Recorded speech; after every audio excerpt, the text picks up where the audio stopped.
Perfect. Okay, I just started recording it. Let me share my screen. So you want to interview me first? You want me to interview you first? Do you care? I'm pretty neutral to be honest. What do you think? I guess I'll interview you first. Okay, So perfect. I'll just put up yours on the screen so Mm. I can view it. And then obviously, like I wrote down questions and things to interview. So the first question I had was, what made you pick the coffee shop in general, like as a review? I was just curious. Um, just because it's something that like recently in my life, like I've been going to so often, you know what I mean?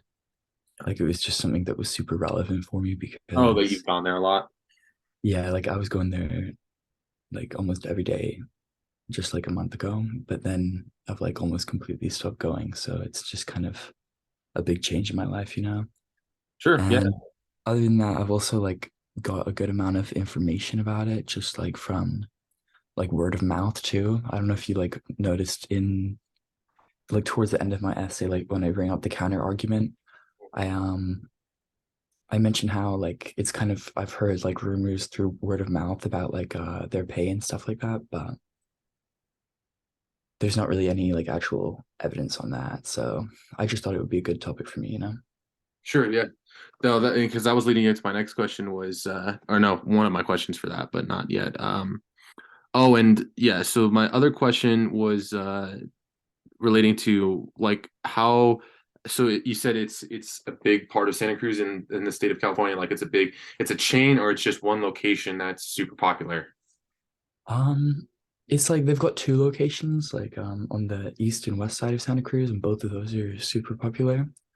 But Oh, they've also just got like their breads and stuff are in like grocery stores all across the city and like other little bake shops and stuff like that. So I feel like they're like the biggest local business of the area, if that makes sense. It's kind of hard to describe. yeah, sure. And I forgot to add. So I'm interviewing you. Sorry, she just said to state this. My name's Luke. I'm interviewing Sam. So that's I just wanted to put that in there too. Perfect, perfect. Can you see my screen too, like your review? Yeah, Okay, yeah, I I can just want to see. make sure. And then I have a couple more. Just give me a second. Sometimes my handwriting's not the best, so it takes me a second to read it. Why? Oh, and yeah, that's this is the question I was gonna ask you. So you just touched on it at the end, counter argument. You know, kind of like the Tumlin, I think you pronounce it, the argument. How you're doing like a counter argument. Why? So you said you think that the management was wrong because of the way they like because of the harsh conditions in the pay, right? Is that what you were? Is Well, like I think it's like I mentioned how like they fired all of their workers who were like trying to organize. And I feel like oh that is a pretty union, wrong. right? Is that is because they were trying to or because they were trying to organize a union? Is that what you're? Yeah, yeah, they were trying to get Oh, better pay. But I feel like that's pretty wrong. But I don't think that their like actions or anything that's new to Starbucks big is doing it. businesses like that. You know Yeah. what I mean? No. Like it's probably worse to shop at like half of the other coffee shops in town too. Yeah. So Okay. Yeah, I was just curious on that. Why? Oh, so one of my questions also was, um, see here, I think this is in your third paragraph, your body kind of like the warrant and the backing and kind of giving additional info. mhm. Well, I mean, I included quotes too, but I was just curious because it doesn't really say it in the Toonlin, like, or at least in the textbook in the chapter reading, like to include quotes for reviews. I didn't. Mhm. I had to ask the professor to, can I use quotes? But why'd you include it? What was your reasoning? Because I did it too. I was just curious. I figured that it was hard to just to decide whether or not I was going to, but I use quotes to specifically with my warrant because I feel like that's like your data, you know what I mean, for your argument, Uh-huh. like your evidence kind of for your main point. So I figured that if I went in, like I'm talking about how like why the baristas there are so good, and it's because of their training, you know. And so I figured if I put a quote in from like where they were trained, I figured that's going to be the most effective way to get that point across, you know. Sure. Yeah. And then just two more. you're talking about the harsh conditions. You said when you include that in there in your rebuttal, your evidence was because you heard it by through word of mouth. I think you said that earlier. Okay. Yeah. And then, why do you think they're, for your counter argument, like they're forming a union? Do you think it's just because of pay, or do you think it's also because of working conditions? That was one thing I said. Do you think it's more important for the pay or for the working conditions? Um, it's I think that's a tough question, and I guess you would have to ask the baristas themselves at the end of the day. But if I had to like put my voice in there, put my opinion in there, I'd say that it's both, you know. I was looking on like reviews of the business from employees on like Glassdoor and stuff like that, just briefly, and I saw that there was one other claim about how like from way back in like 2014, 2015, compared to how all of these other reviews are from like this past year. But from way back in like 5, 6, 7 years ago, um, there was still the same review about management being unresponsive to like employees' concerns, you know what I mean? Whether it be the pay difference, which is today, or back then it was about like sexual harassment and stuff like that too that was going on. So I feel like there's some kind of problem with management going on in there. And the best way I guess I can try to combat that as a customer is not supporting them, you know? Yeah, no, I understand. It happens a Yeah. lot in restaurants too. I used to work in a restaurant for 7 years, so since I was 14, so Mhm. it's quite common to not have Yeah. professional people, even in corporate world too. But that was really it. I mean, I wrote obviously questions for Sexton and Zamir, but they're not showing up, so I Yeah, can't. yeah, that was great. There's four questions for you. You can still see my screen, right? Here's Yeah. you want to Oh, just tell me if you want me to scroll a certain place, or if you want, perfect. Yeah, let me we're pull gonna up my switch. notes. So you're gonna interview me, and then I'll be the interviewee. So Samuel is interview. Sorry, she just asked to put the names in here. Samuel is or stating it like who's interviewing who. Sam's interviewing me, and I'm being the interviewee. So switching. Perfect. So now I'm interviewing Luke for this now, and let me just organize my notes for a second. Oh, no problem. Okay, so I apologize in advance about like the terminology and such because Fine. I'm not I don't super expect people versed. to. I was just doing it because I like it, and it's the only thing I really know a lot Yeah, about without doing a lot of research. So. yeah, yeah, definitely. So my first question was pretty early on. You mentioned how this model is leagues ahead of the Mercedes and the Audi models. Yeah. Um, and then you mentioned like being due to like horsepower, but are there any other like factors that like place it leagues ahead other than just what you've stated in here, like the motor and the horsepower?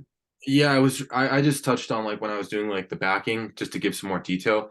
The horsepower is so like because I was comparing when you do a review, you try to compare like other things in the same class, like coffee shop to coffee shop, like you did, or Right, like right. or you can do that. For me, I kind of compared it to other vehicles in the same class of it. So in horsepower terms, it's not the most powerful. The RS4 makes like 450, so about 35 more, and the C63's got a huge motor in it, like a bigger displacement motor.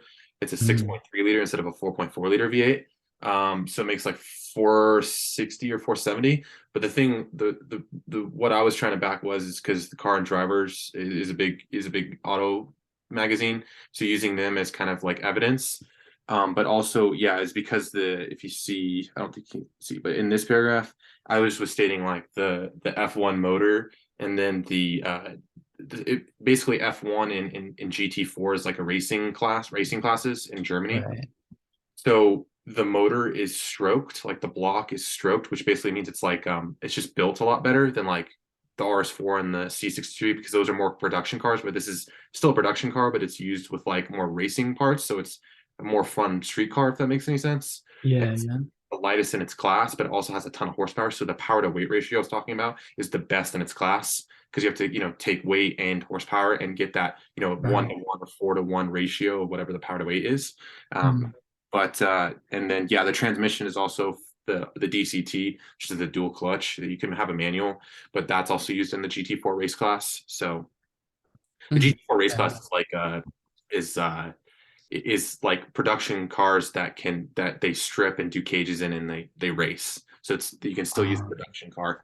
So that's why I was kind of making the distinction of this is a great track car, but also it doesn't have a cage or hard seats in it, so you can still it's like still a daily driver. Uh, so yeah, yeah, it's kind of ideal for like the average customer then.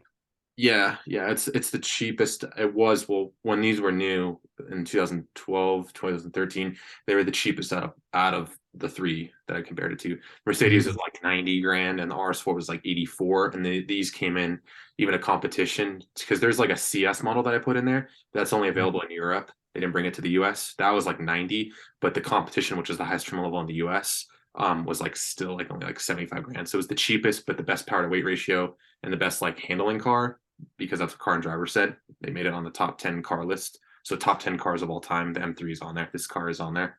uh-huh. And that C3 model that you mentioned, that was the one that was with this the special interior, right, in Germany? The C63, I was just talking about the displacement. It was the biggest displacement Oh, motor okay. for the class. It's a 6.3 liter, which is massive. Like even a Corvette of that era was a 6.6 liter. Yeah, it was a 6 liter. Mm, So it's just a big displacement motor. So I was just talking about how like on paper that was like my rebuttal because if you see here, I can show you. I just try to use the method. Just ignore these red lines because that's my spell check. Um, but I was talking right here basically on how paper like the RS4 is the only all-wheel drive, so you could say that's better at cornering, or the C63 is like displacement. But on paper, it might seem like it's better than one or the other. But when it's talking about driving experience and like miles per gallon, like the most enjoyment, it's going to be the mm, 92 M3 because of the power to weight ratio.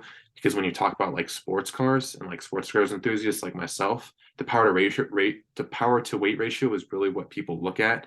Sometimes it's mm, looks, but more so it's that because it's about the handling, right? And like what has the best power, but the best weight to combine those ratios to make it the fastest, so to speak. right, right. Um, but on paper, I was just describing how you could look at the biggest displacement motor for the C63 and the all-wheel drive system for the RS4 to maybe think it's better, but it's not because Automotive Journalist says that, and then that's also my review on it. So Mm.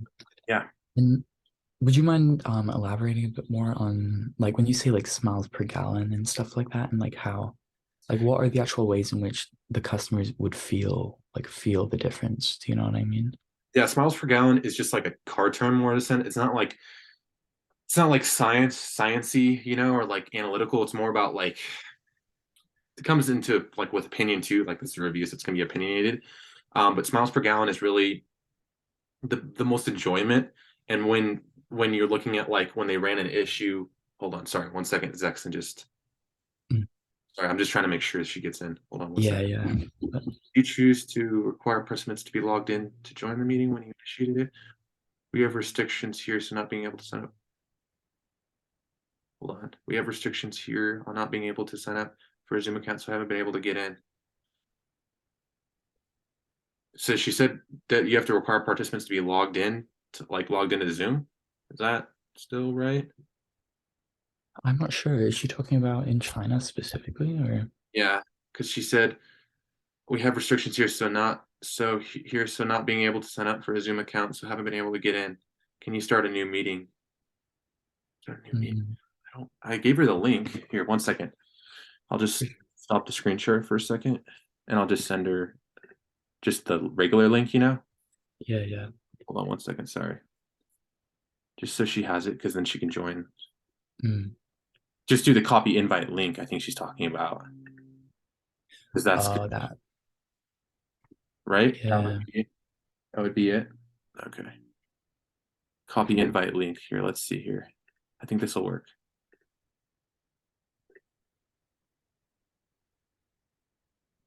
Oh, that's not good. Hold on. Oh, here we go.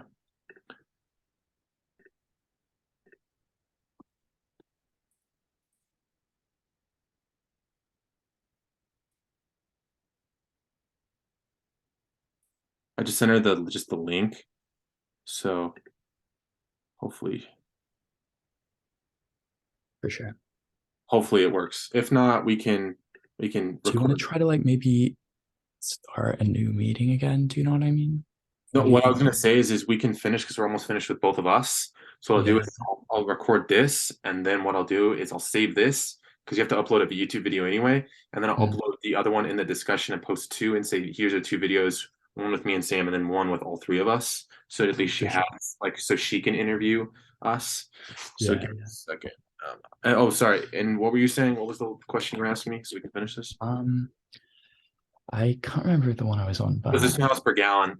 oh yeah. Basically, yeah, in short and succinct fashion, it just means like what's the most enjoyment. And when like I was just taking off of like Car and Driver, that's like the biggest automotive publication in the US and North America. They were just talking about like how that and like a McLaren 720S and a few other cars are like when they rank them top 10 like best cars ever, they rank them in multiple different areas like horsepower, weight, like interior, like how the interior is. But there's also Mm. like a ranking of like miles per gallon out of 10, and this ranks 10 out of 10 like the other top five cars because this is number five on the list.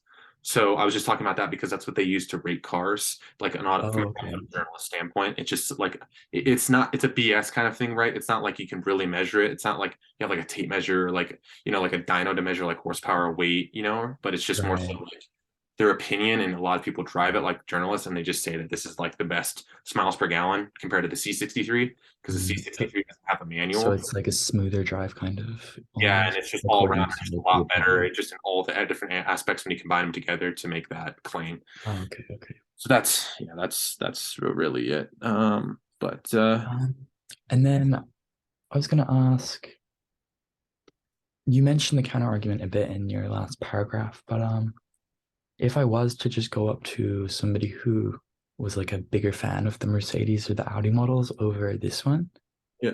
over this E93, like what would they accredit that to, you know? Oh, to like why they think the Mercedes is better Yeah. without it. Yeah, on paper, I mean, you could say that like I said, the C63's got more power. Hmm. But when you look at the 0 to 60, the E92 is faster because of the way that the power delivery is through the rear differential. So I would bring up arguments like that to say, hey, although it makes more horsepower, you can't put it to the ground because you're spinning. I mean, it doesn't have any traction, right? Because it's way Hmm. more horsepower. The power delivery is worse. When you talk about the RS4, like if a guy with a fan with an RS4 was coming up to me and was like, well, my car's all-wheel drive. I can launch harder than you. Yeah, but you weigh 800 pounds more than me, like a car. Yeah. So that's going to impact when you accelerate. It's even though Yeah, they it's harder to use get up there. like rear wheel drive, it's way lighter, so it can get off the line faster. Right, That would be right. kind of like the counter arguments for both of those. I just put in like counter arguments for like just general, not like person to person, but yeah. Mhm. And then just for like my last question, I was just gonna ask you like what's your least favorite aspect of the car? Or The E92 and the E93 and the E90, because they're all the different like body styles, right? Like the sedan, coupe, and convertible. Mhm. Only thing that's really annoying about them is they're cup holders. So like here's the dash and here's Um, the steering wheel. There's two cup holders right here. One like if you're sitting in the passenger seat, there's one right here and one right here that come like they slide out from the dash. If that makes any oh, sense. okay. And what's a common complaint is because they break, so they don't come Mm. out. Like if you push them, they won't come out. They get stuck, or the, Uh, the plastic thing that pops out because you slide it in and it comes out like that. This part right here that comes out, this breaks a lot because it's plastic. So that's like something that I would say that is unfortunate because of the plastic trim fittings. Some of them are but that's BMW for you. well, thank you for a great interview. Yeah, yeah, sounds good. So what I'll do here, I'll stop the recording.